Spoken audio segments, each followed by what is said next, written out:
Hello and welcome to the show. I'm Martin Willis, your host, and we have Alejandro Rojas coming up with the news in just a minute. I want to thank everyone that supports the show, and for just $2 or more a month, you can help us out, and all that information is on podcastufo.com. And if you can't do that and you still want to listen to the full shows, you can watch it on YouTube every Wednesday or on podcastufo.com. every Wednesday at 8 p.m. to 10 p.m. Eastern Standard Time, or on the Dark Matter Digital Network, and that's at 10 to midnight p.m. Eastern Standard Time. And again, thanks everyone that helps us out. Our guest this evening is Linda Zimmerman. Linda's been on a number of times.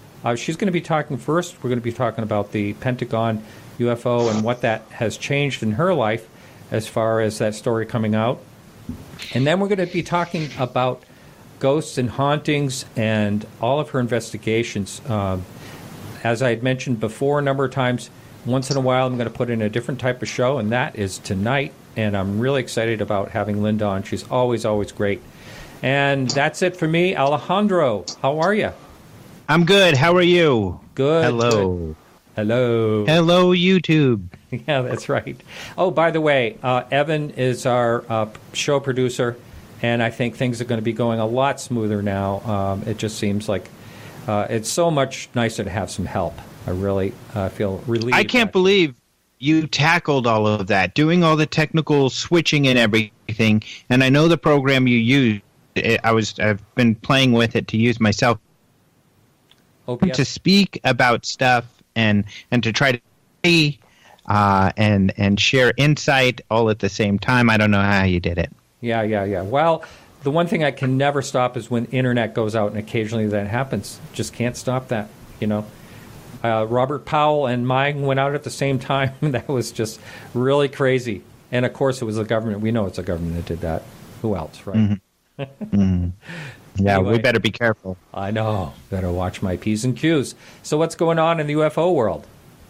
Well, UFO stuff, there is some news out there. I don't know. I don't think anything really huge. I mean, there's of course, the UK tabloids are always making a big deal about some really wild and sometimes goofball-y kind of stuff. So there's always something in those silly UK tabloids.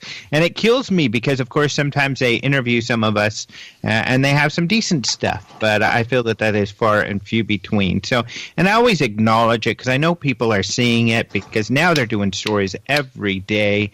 Sometimes stealing stories. Like they stole the Sun story about an interview with me, and just blatantly one of the other ones just takes it, summarizes, and doesn't give credit. So there's that out there. Again, take that with a grain of salt, I guess, is all I'm warning people.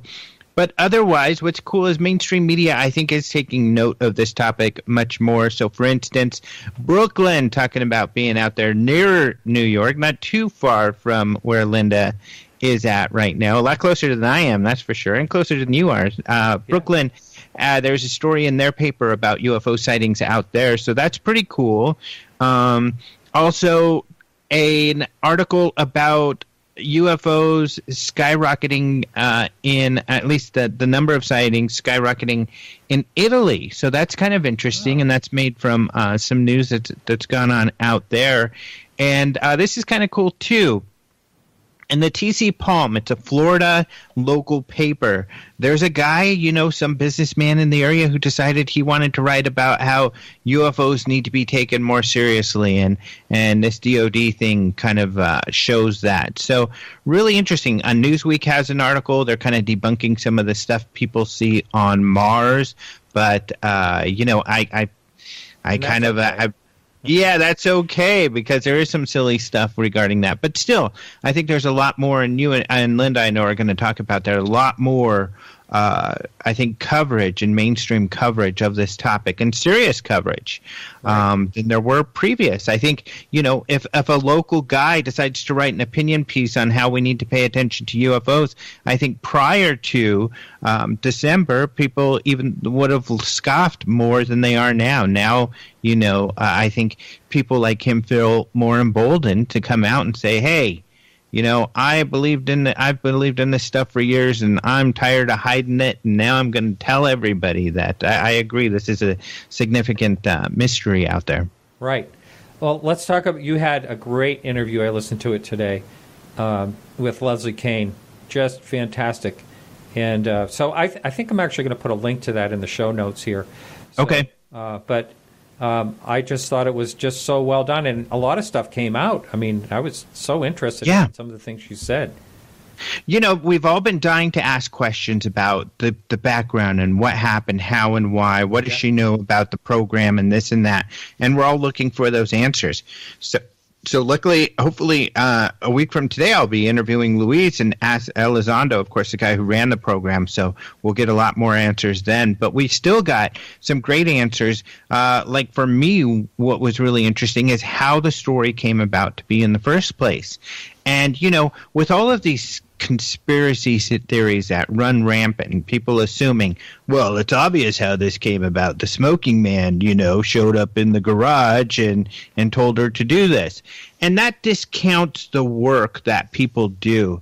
So what really happened, is that she, you've interviewed her and I did after October, when the Stars announced that they started their organization, and she identified this is really important. So she went to a colleague who writes for the New York Times, who's friendly on this topic, Ralph Blumenthal, and he said, "You're right. This is a big deal. Let's do this." So he championed it. They went to the New York Times, and they talked the New York Times into it, and essentially the New York Times says, "We'll do it." But, we got to do it the right way. And so they did a lot of hard work, a lot of research. They did interviews with important people, with Louise, of course, and then they released their article, which was well researched. And that obviously had a huge impact. And I think that's really important that people understand how this works, because when people just, throw out, oh, it's obvious that the media is under control and they only do what people tell them to do. I work in the media. Lee Spiegel, who of course we work with a lot, works in the media. I think Linda works in the media. Leslie, of course, does, and George Knapp and Bryce Zabel, who's going to be speaking at the conference, and so many people. We can go on and on. That's what they do, and you can ask those people how it actually works. And all of these people come up with their own stories. They're not told what stories to come up with. What's difficult is people are like, well, why don't they print this or that? Well, there's a high bar when it comes to credibility, and you've got to reach that bar. You've got to have credible sources for your information, and it'll be taken seriously. And unfortunately, people, when you throw out speculation and all of these things, you have to substantiate what you say, and Leslie does that, and that's why her stories do very, very well, and and they're all so important for raising the credibility for this field in general. So it was great to hear the details about how that all came about. And one of the things that I really liked, thought was very interesting, is she said it was so much work. She said every single paragraph we had to have, the backup. We had to have, they had to edit. They had to, the New York Times wanted to make sure everything was just perfect before that was, released. Yeah, that was a great point, because she says, I can post what I want in the Huffington Post. Nobody says anything. And that's the same for me. Of course, if someone complains or they find out that we've been inaccurate, or we're being goofy, then we'll get yanked and we'll never be able to do it again. So we have to be careful in that way. But it's different when you're working with some of these other outlets like the New York Times, where they have to fact check every single line. So it's a lot of work. They've got to substantiate every single thing that they're saying. And it's especially important in these days. People don't realize that. They talk about fake news and all of this other stuff, but they don't realize the hard work that is going on in the background to verify some of this. Because remember, the media, their critics are not just the public or whoever they're writing about, be it politicians on either side or whatever, but each other. They check each other. It's a cutthroat field where, Absolutely. If New York Times screws something up, then that's going to be a news story, and people will be going to be all over them. That's right. So it's just like I check out your podcast to make sure you don't make any mistakes. To call me out. Oh, yeah, definitely. oh, that alien that you had on there was not from Zeta Reticuli. That one's from Venus. That's right. Can't you tell, for God's sake? Yeah. Yeah.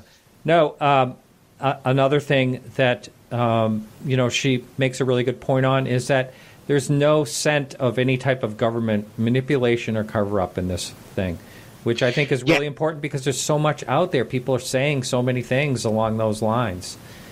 I thought what was really interesting is when I asked her if they ran the story by the DOD at all, she was taken aback. She's like, no, and I know I've known Leslie for a long time, and I can tell she was like, what a ridiculous question. She didn't like that question. But, and I think she thought I was being kind of goofy, but in my defense, Nick Pope said he did run his book by the Ministry of Defense, his last Rendlesham, and Charles Hall has ran his stuff by, because they're just trying to be careful. They are still under their oaths. They're still patriots. They don't want to step over boundaries or say anything that they shouldn't. So I don't think it would have necessarily. And speaking with Louise, he's very careful with that too. He doesn't want to compromise, any information, and he doesn't want to share anything he shouldn't either. And that's where I thought maybe he wanted to be careful and have his colleagues look at the story before it was released. But it sounds like they didn't do that. However, in speaking with Louise, I know that he is careful about that, and he does. But at the same time, so we needed to know what level of government involvement there was. And it sounds like there was zero, except for the quotes that they got from the DOD and, of course, Louise's cooperation. But he's now no longer with the government. So, there's some insight for people, further indication that there was no manipulation or even influence on the story, which I think you can tell from reading it because it's much more transparent. There's more information that we got from that story than we normally would from a government story or agency. But Louise, people haven't heard from him much yet either on a lot of these topics. And so I can see maybe why they may be a bit skeptical there as well. And I'm lucky as where I've had a little bit more conversations, and fortunately, we're going to be sharing a lot more with people, and I know he's going to be coming out more, and people are going to get to know him better. And I think that will alleviate a lot of people's concerns. A lot of people who want to think of him as some evil, or a manipulator who's only releasing information in a manner which he's instructed to do so.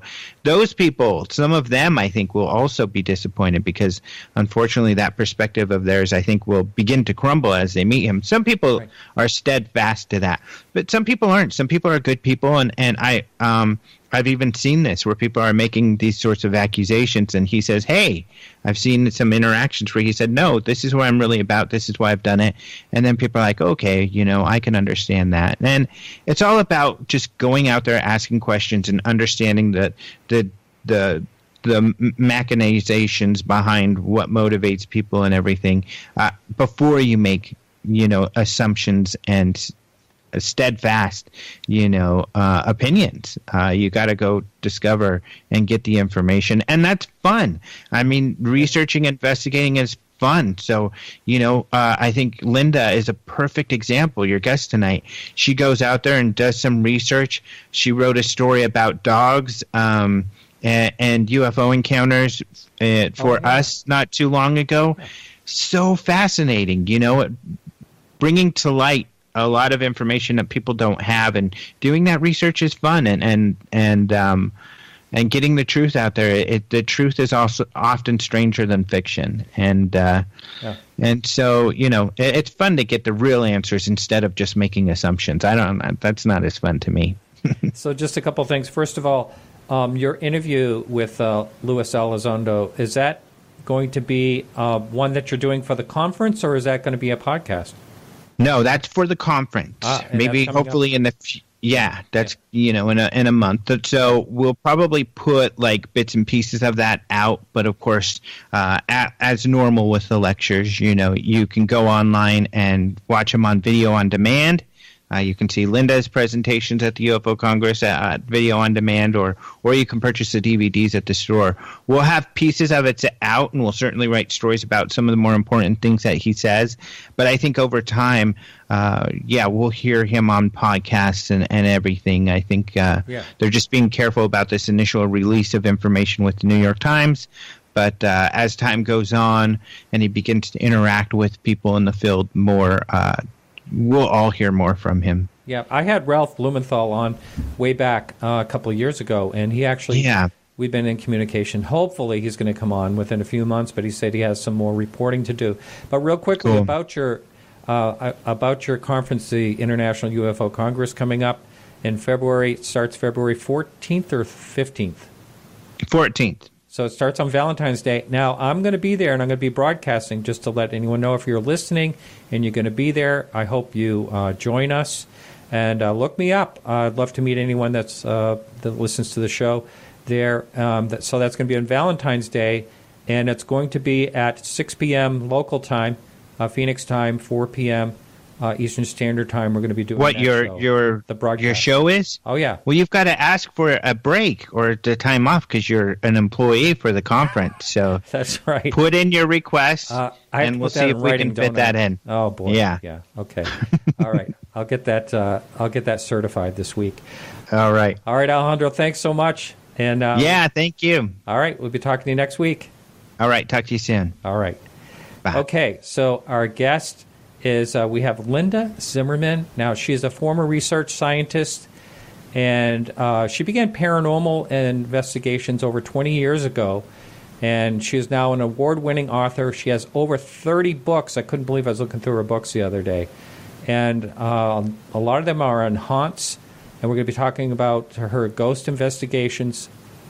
And she's also been on TV a few times. We're going to be talking, at first we're going to talk about UFOs, and then we'll get into the other stuff. Linda, welcome back to the show.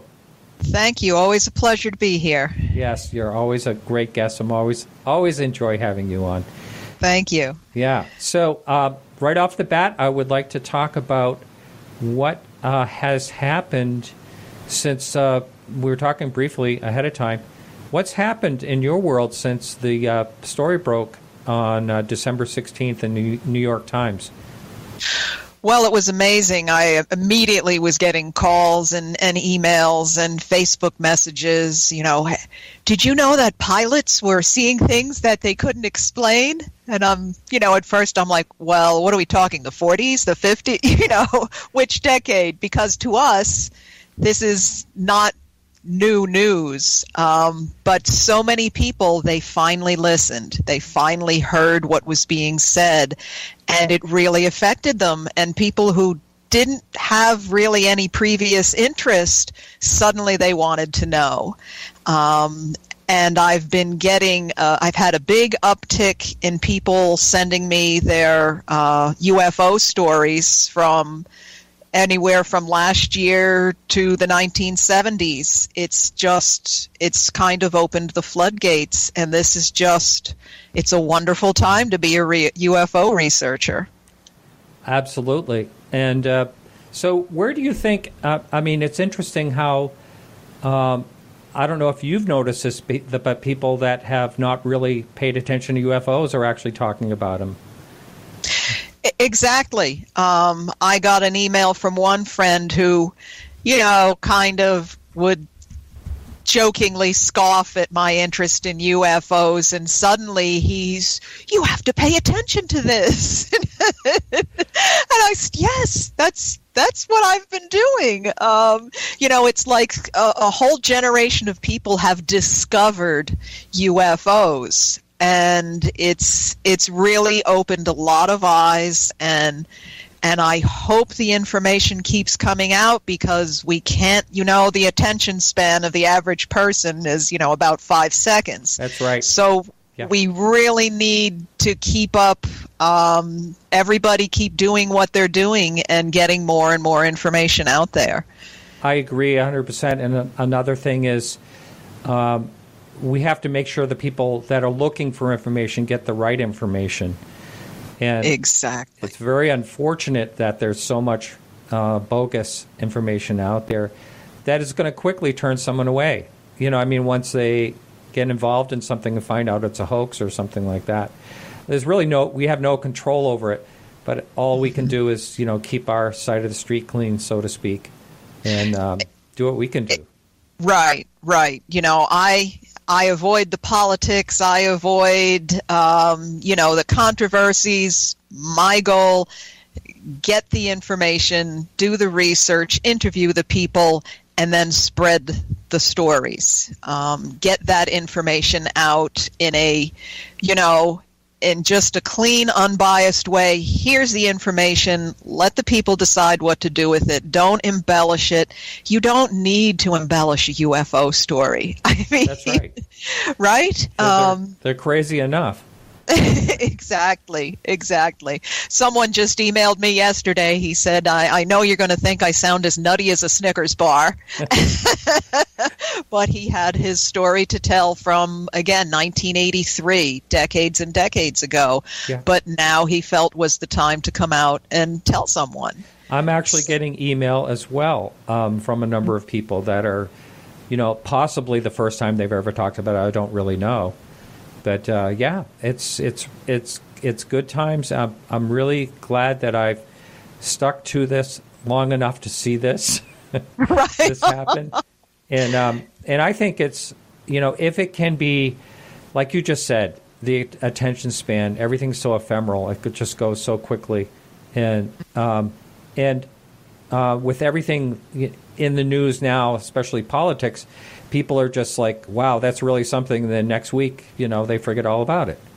Next day's news cycle, and it's all forgotten. Yeah. But there's a lot of points still in this story that I would like to see people really delve into.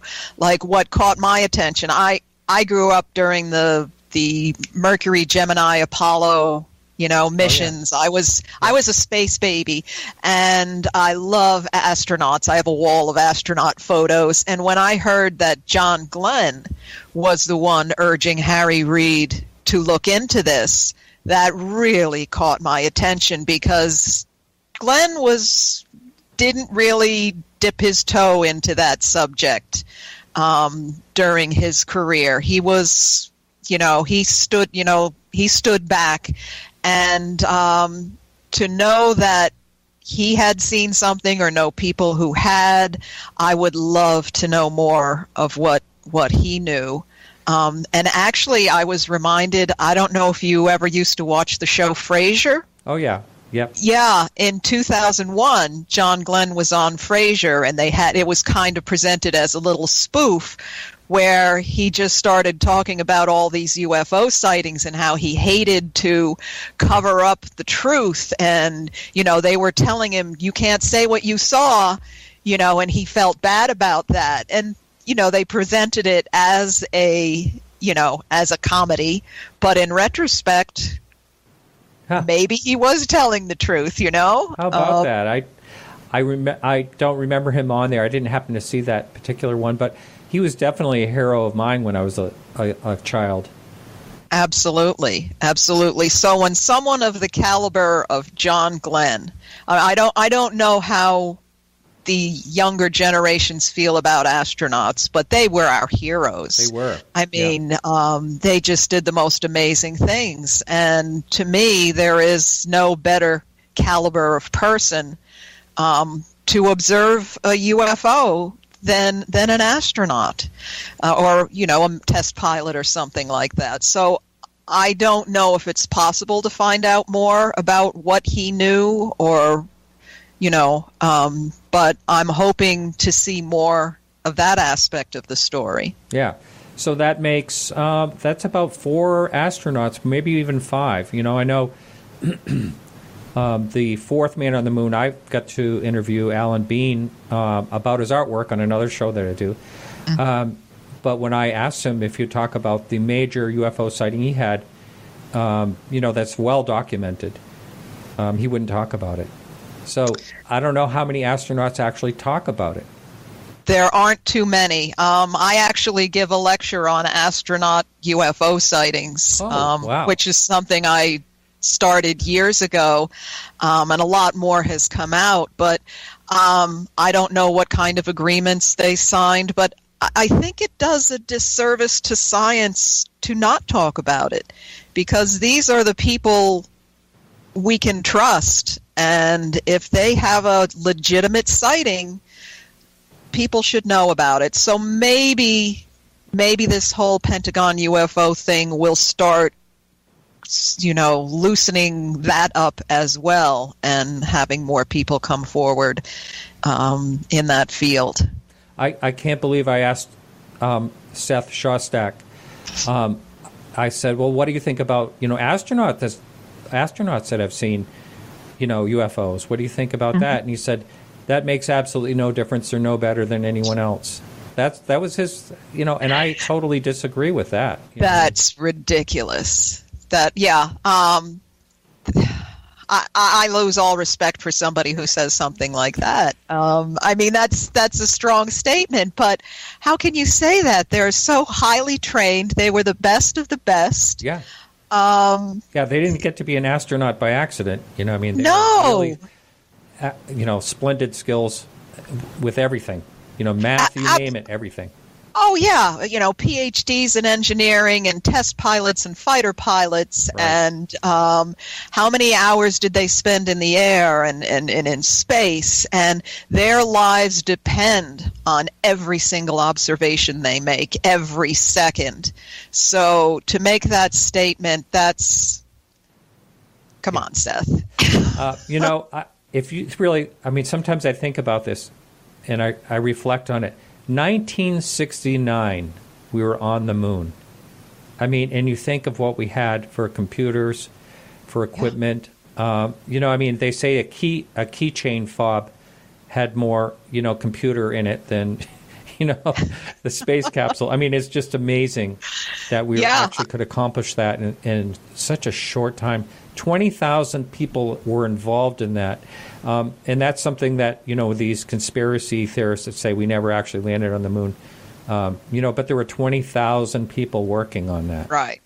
Yeah, I have no time for those people either. I just have to tell you something really funny, because I had someone on the show a while back that said, no, we never landed on the moon. And so I told him, I said, well, how about we can actually see the rovers and we can see the landing module and everything on the moon now. There's photographs of them. And he said, oh, they put them up there afterwards. We didn't have the technology then. I love that one. That's my favorite. Why let facts get in the way of a ridiculous story? Yeah. So go ahead. No, so getting back to the Pentagon UFO, I understand there's at least one more video. Now, I heard George Knapp early on say that, and I wish I could talk to Luis Elizondo himself, but supposedly George Knapp, I think he said there was 10 videos, but there's supposed to be at least one that's going to be coming out soon.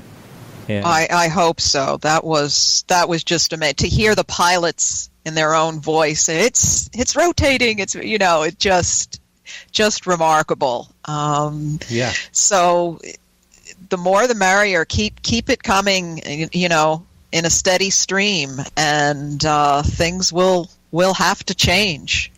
Look what one did.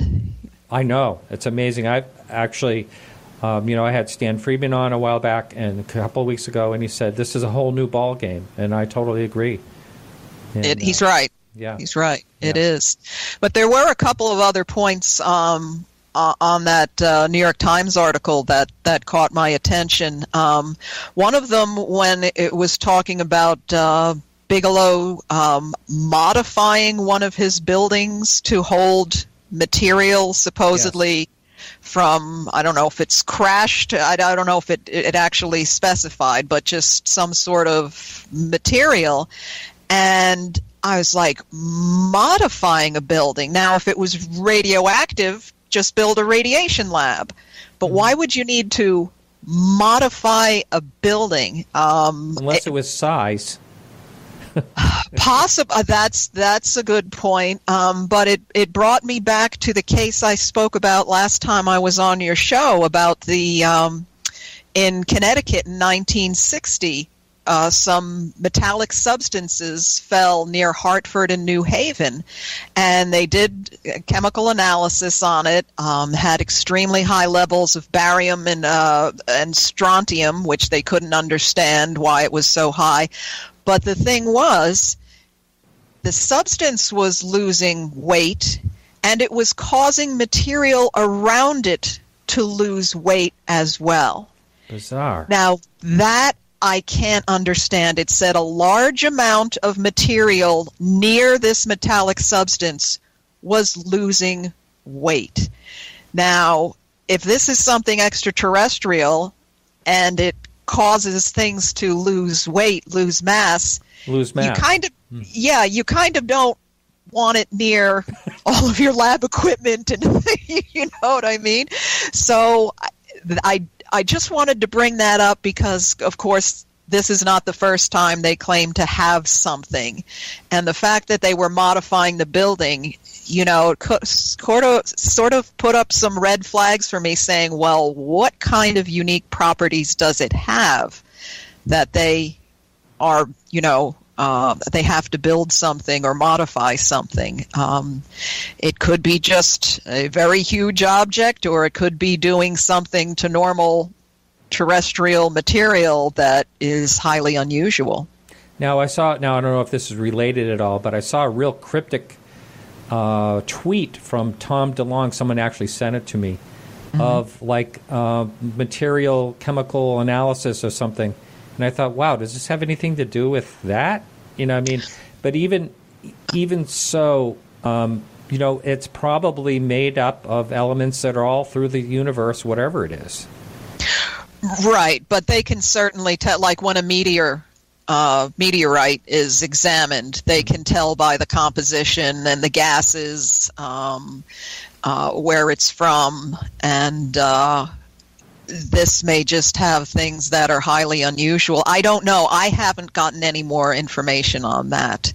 I would love to hear about chemical compositions or a little bit more. Do you know, are they planning on releasing any more on the substances? All I know is that Bigelow is not really talking to anyone right now. He may change. I mean, he's got his hands full with the, you know, his space program. But, right. But I think he's purposely not talking to anyone right now about any of this. Linda, just one quick second. Would you mind lifting your mic up a little bit, like just up? I'll tell you when to stop. How's that? A little further. Right there is perfect. Okay. All right, that's perfect. So, yeah, I would really be interested in that. You know, what happens with that? You mentioned there was a few things. Is there something else about that article as well? Well, the other thing, you know, my special area of interest is the Hudson Valley, particularly the Hudson Valley wave of the 1980s. And I posted something for the 35th anniversary just a couple of weeks ago, and immediately people are saying, well, everyone knows they were secret government craft. Like, you know, what did you have a summer job at Skunk Works? How do you know this? And when Luis Elizondo, I think it was on CNN, said that the craft that was in the 2004 video, that is nothing in the U.S. inventory. We don't have things that can do that in the U.S. inventory. And I'm like, well, if we didn't have that in 2004, we sure as heck didn't have that in 1983 and 1984. So I think we have to now reevaluate all previous sightings if it's not U.S. government. How many sightings can you name? I mean, we could spend the rest of the night. How many sightings can we name that are explained away as secret government projects? A lot of skeptics, that's where they'll turn the whole thing. You know, people are saying that it's probably something, you know, most likely military. I mean, I hear that over and over again. But one of the things they don't talk about is what you just said, the early sightings. I mean, they've seen things going 20,000 miles an hour in the late 60s. Right. And that's not going to be something a government had. I mean, they couldn't hide something that long anyway. And that goes also over and over again for the triangle UFOs. That's what you hear all the time, that it's like the military. And it's possible the military has something that we don't know about. But there's a lot of questions that would have to be answered. One, why would something like that fly over a populated area? And someone wrote me last time I said that, and they said because they want to see the reaction to it. So I don't know. I mean, it's all speculation, but I certainly don't think that we had something like that, 40, 50 years ago. Absolutely not. Yeah, so I think with his statement and with whatever more information's coming out, we now have to reevaluate the history of UFOs, and those skeptics are going to have to go back to their swamp gas theories. Now, did you watch any of the interviews with people like, say, Neil deGrasse Tyson on this? Did you watch any of those interviews? I did not see his. I heard some quotes. Yeah. But he seemed to at least think maybe it was a good idea that we look into this, although... That's right. And one thing he did, and I hope that people caught this, I know Alejandro did, was that he said, who's saying it's aliens, and why would you go aliens, and all that, when there was never one word about aliens in that article. No, there wasn't. And I saw another article, an interview with somebody from Astronomy Magazine in Boston, and he's saying, well, we just spent $110 million on this, and, this, and I'm like, no, right off the bat, you're incorrect. It was $22 million over 5 years, not $22 million a year, and completely dismissive. And it's like, no, if you're going to be a skeptic about this and you're going to refute it, at least get your basic facts correct. So, and who was it? Michio Kaku said hypersonic drones, possibly. Is that correct? That. I think he said something about. He had a fairly positive attitude about it, though. He did, but he still said, "Who knows? Maybe it's hypersonic drones." Okay. I think someone did send that to me. Yeah. Yeah, hypersonic drones that are enormous Tic Tacs. So. Still, I don't pretend to know what the secret government projects are, but again, when somebody like Elizondo, who should know because he is assessing aerial threats, he should know what we have in our inventory. And if he said things that can hover, go really fast, no visible means of propulsion or wings, and so on, that we didn't have that in 2004. Well, now let's go back and look at every sighting, that has a military excuse prior to 2004. And there's a lot of them, as you know. The naval commander, David Fravor, he's been on a number of interviews. He was just interviewed by the Boston Globe. I think today it came out. But I love the details he's giving of that so-called tic-tac, about it being, a few feet above the water and absolutely no rotor wash or any means of propulsion, nothing, and it just zigging back and forth. It's really quite amazing that he actually saw that. I'm trying to get him on the show. I have not. Oh, that would be wonderful. I did get a connection. We'll see what happens. Yeah, that would be great. Yeah. And it's great that these people are actually talking about it. And one of the things he did say in the Boston Globe article today is people really need to take this seriously. And I love that more people are saying that. Yeah, pilots are just wonderful. The details they come up with. They're some of my favorite witnesses. Yeah, absolutely. I mean, there's another great witness, our pilots. And unfortunately, I had this conversation the other day. The FAA just wants to turn their head when it comes to commercial pilots. They don't want to know anything about what they see. Great way to kill your career is to just state what you saw. Right. And that's that is doing a disservice to science and to people who've spent their whole careers, dedicated to flying.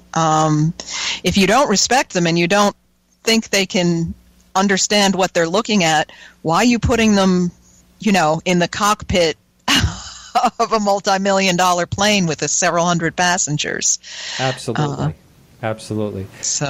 So, Linda, before we move on to the haunting part of your research, which I had no idea, I don't know how you and I got in that conversation to begin with, but before we go there, I would love for you to tell your UFO sighting story. I know you did the last time you were on, but I just love to hear that story. So if you would, sure. Share that with us, please. Sure. It was December of 1979, and I was in college and sitting around in my red furry bathrobe and with my boyfriend and another friend, and someone else comes running in and saying there's 3 lights out there. So we go running outside, and it's 3 whitish yellow lights flying along in a kind of a V-shaped formation.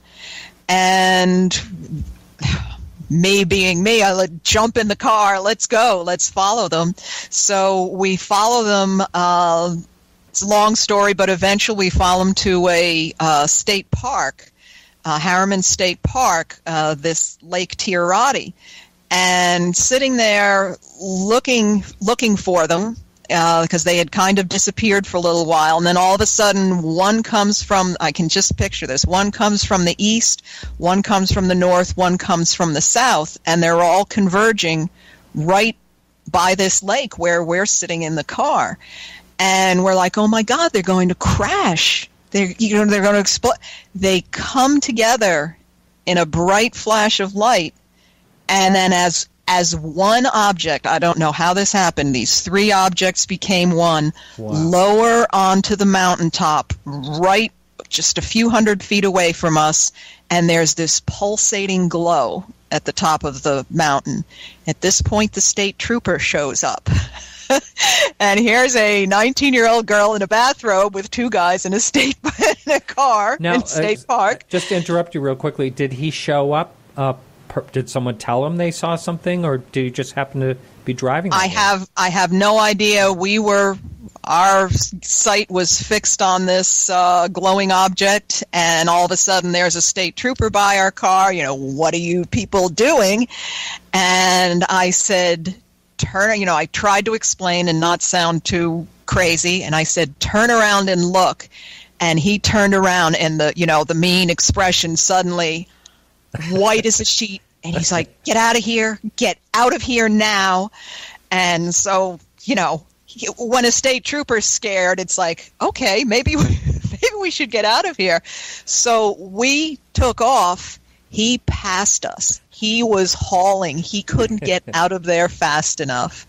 And I would love if someday this story got to him and he got back to me. I'd love to. It clearly was something he had seen or experienced before and wanted no part of again. That's how you feel about it? That's how because otherwise, if you just turn around and you see a pulsating light, I don't know. Should it cause that much fear? He was terrified. He was terrified. So it seemed that this was not his first run-in with something like that. So, yeah, that's my story. Now, red bathrobe and all. Were there other witnesses that you're aware of? Or had anyone seen that at a different time? Did it come back? I don't know if anyone else saw it that night, except my boyfriend remembers it. And he described it in the same, my boyfriend from the time, we're still in touch, and he described it the same way. Lost touch with one of the other people, but I don't know who else had seen it that night. I spoke to someone who worked at the state park, and he doesn't remember that particular night, and he said, I lived in the park. He said, we used to see things all the time. Wow. So, real hot spot there. Yeah. Hot spots have always baffled me, how or why they are hot spots. I don't know. People, that's the number one question people say, why the Hudson Valley, why particular places like Pine Bush? Yeah. I don't know. I don't know if it's something that was here long before we were, something about the geology, the water. I just don't know. Speaking about that phrase, something here a long time ago, I just want to say that next week, this is for the listener, next week we have Eric von Daniken. He's going to be on, but you have to realize that the show is going to be at a different time. It's going to be at 11 a.m. Eastern Standard Time because he's in Sweden, and I have to accommodate the time for him. So just to let the listener know. Next week, Eric von Daniken, but at 11 a.m. That should be a fun show. He's always a lot of fun to talk to. Oh, that's amazing. So I'm kind of the warm-up act for von Daniken? Oh, no. Hey, I'll take it. I'm honored. That's really, I love to hear firsthand accounts of sightings, and that one's such a unique one. Now, the thing I've heard is the opposite of that from a number of people that they've seen, Charles Halt, for one, that it burst into several lights. A friend of mine saw what looked like a square box that burst into 5 lights and then rotated around. You hear about them coming apart but never joining as one. That's really bizarre. Yeah, I have absolutely no explanation for it. I don't even know how that's possible. Right. It didn't look like 3 blobs stuck together. It looked like one round object. It had completely changed. So I'm very fortunate to have seen that. So I guess I was destined from a young age to do what I do. Now, is that what actually sparked your interest into looking at all the different things you look at? I was always very much into all the strange stories and, the paranormal when I was a kid. It's nothing I thought I was going to do, but how I got into it was I was writing about local history for my county's bicentennial in the 1990s. And I was giving a series of lectures, and people were started asking about ghost stories. And I was kind of a little miffed. I'm like, I'm giving a history lecture, But I was like, all right, I like ghost stories. So during one of my history lectures, I told the one ghost story I knew from my county. And the next day, this librarian calls. She goes, "Are you the ghost lady?" I'm like, "No, I hear you give ghost lectures." I'm like, "Where did you hear that?" I told one ghost story. She goes, "Could you do a ghost lecture for us?" Oh, wow. So I really, you get a few dozen people for a history lecture. You get 200 for a ghost lecture. It's unbelievable, and word just spread. Honest to God, Martin, I did not lift a finger to do this. People started sending me their house keys. I hear you're the ghost investigator. We're going on vacation. Can you come investigate my home? While we're away, we think we have a ghost. I'm like, wow. What's just happened? I don't.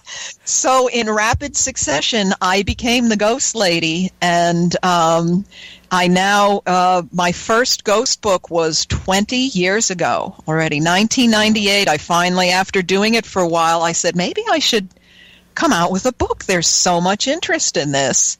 And now, it was a little... Yeah. I'm sorry. Is it your science background the reason that people took you serious right off the bat, do you think?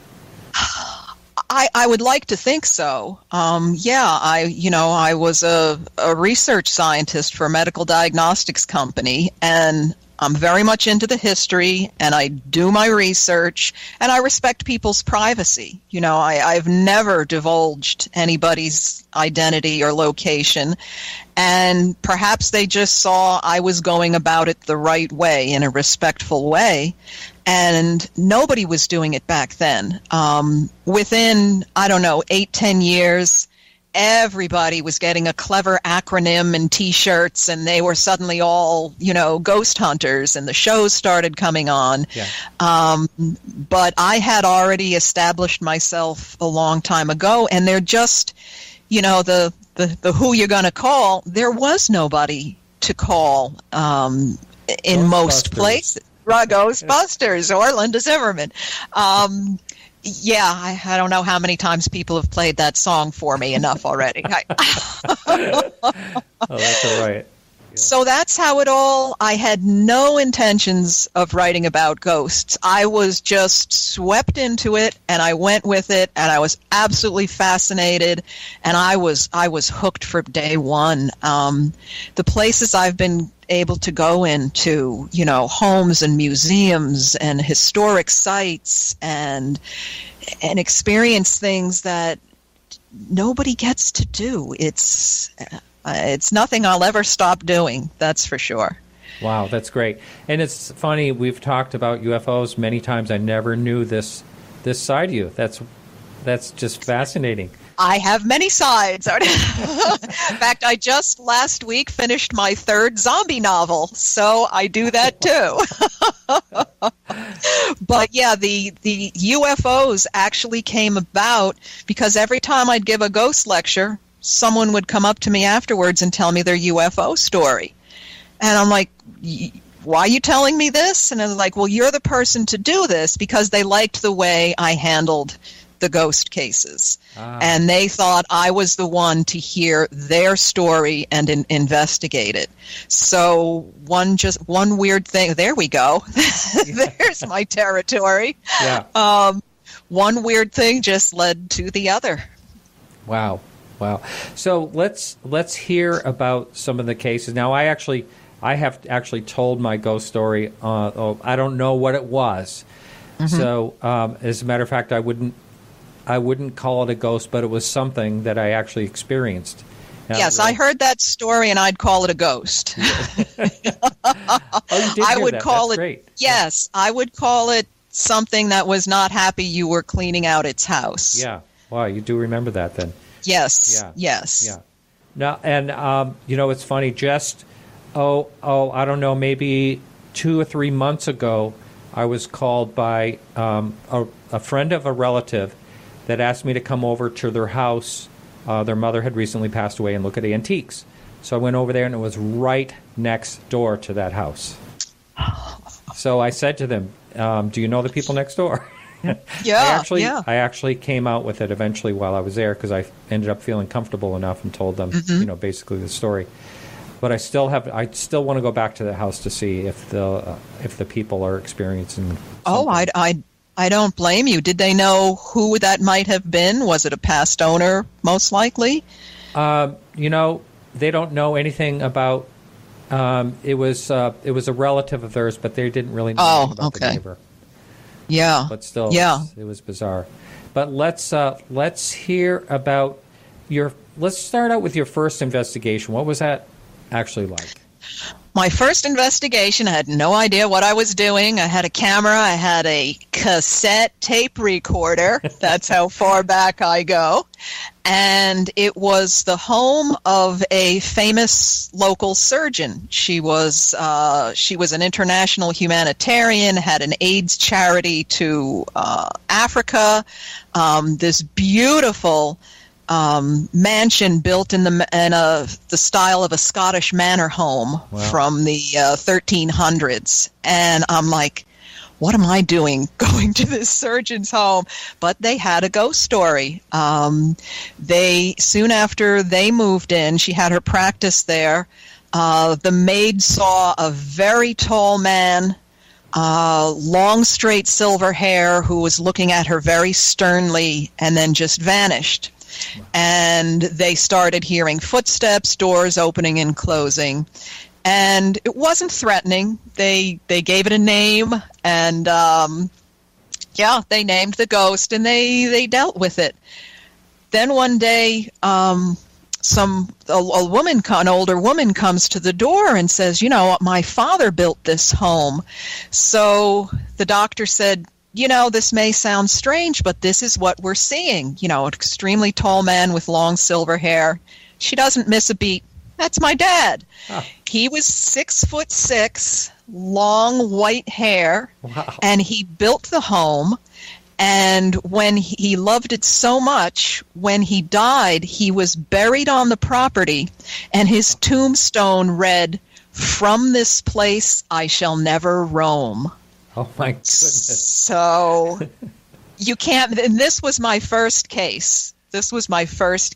And I went to the home, and I'll tell you, I'm upstairs in the corridor where they saw them, and I think I was shaking a little, and nothing happened. But, it was an amazing, again, a very high caliber group of witnesses, a famous surgeon and her staff of nurses.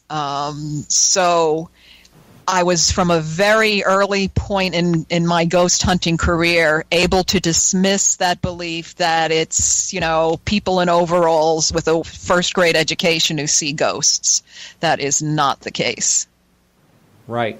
And did you have like a strange feeling when you were in that? Not just your fear, but mm-hmm. Like, did you have a feeling like? I mean, I think that's what a lot of people talk about. There were a couple of times where I did a quick turnaround because I definitely felt like I was being watched, when you think somebody's right behind you. So that was it, but it kind of got my spidey senses tingling. And after doing a couple of 100 cases now I'm not a psychic per se, but when you do something over and over again, now I'll walk into a location, I'm like, okay, this is good, this is bad. You develop a sense for it. I've learned. I've learned a lot. I had no idea what I was doing initially, but it worked out. I mean, you were in uncharted waters basically at the time. Yeah.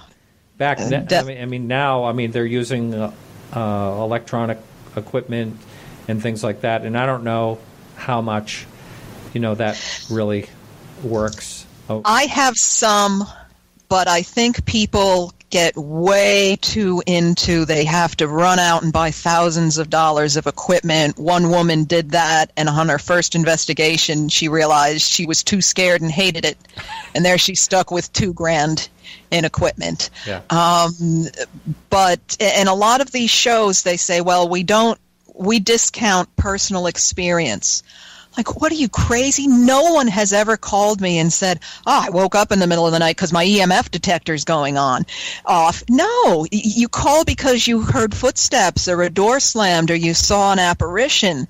So it's very important to find out what people are experiencing. If you can get something on video or you can have a meter that will detect it, wonderful, but the real haunting is in the personal experience. And I decided very early on the best way for me to tell a ghost story is to try to experience that haunted activity, which is why the vast majority of the cases I write about, I've been there. I've been there, done that. Really? So I want to be talking about them, and so why don't we start with some of the cases that you investigated? And when you say you were right there when some things happened. Is that what you're saying?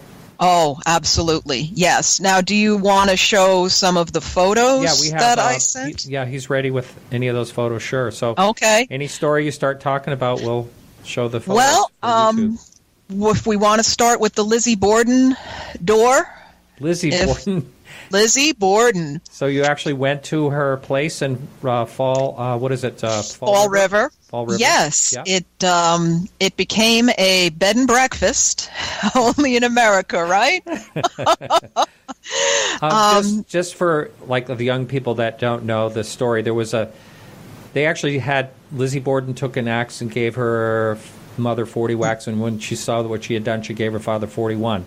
right? Is that how that goes? Something like that? That's how the poem goes. That is not correct. It's not accurate, No, her stepmother was hit in the back of the head with an axe 19 times, and her father was hit in the face 11 times with an axe. So these were very personal. This happened on August 4th, 1892 in Fall River, Massachusetts. The Bordens were very wealthy, but Mr. Borden was a bit of a Scrooge, and they lived in a very humble home with no plumbing, no electricity. And guess what? The stepmother was getting the father to change his will to make her the main beneficiary. And suddenly the two of them end up dead. And, of course, it was kind of scandalous to think a woman could have done something like that. So she was put on trial. She paid an enormous amount of money for her legal team, and she was acquitted. And immediately she and her sister bought a huge mansion in the biggest part of town. But, of course, she was shunned the rest of her life. That's what I heard, yeah. Yes, but her house went through a series of private owners, and they experienced a lot of things, full-bodied apparitions, doors slamming, lights going on and off, all the classic signs. So, again, the best way to experience a Lizzie Borden haunting is to go stay in the Lizzie Borden house. So back, I think it was 15 years ago, we went on the anniversary week of the crime, and long story short, we show up at check-in time. There's no staff. There's a bunch of guests sitting inside waiting, and the staff is missing. And there's a lot of antiques in this house. There's a bus station right across the street, not the best part of town. I was like, this isn't good. All right, everyone, thanks so much for listening. That's it for the free part of the show. If you'd like to support the show for $2 or more a month and get access to the full shows, all you have to do is go to podcastufo.com, and all that information's right there. The show does cost quite a bit to run, and it's actually good because we're getting a lot of downloads, hundreds of thousands. So anyway, we'll be back next week with Eric Von Danigan, and that should be a good show. And I want to thank some people that helped out with the show. First of all, Evan, for being the new producer. That helps a lot. Peggy for managing the Facebook page. Alejandro Rojas for the UFO updates. And, of course, our guest, Linda Zimmerman. Thanks a lot, and remember to keep your eyes to the sky.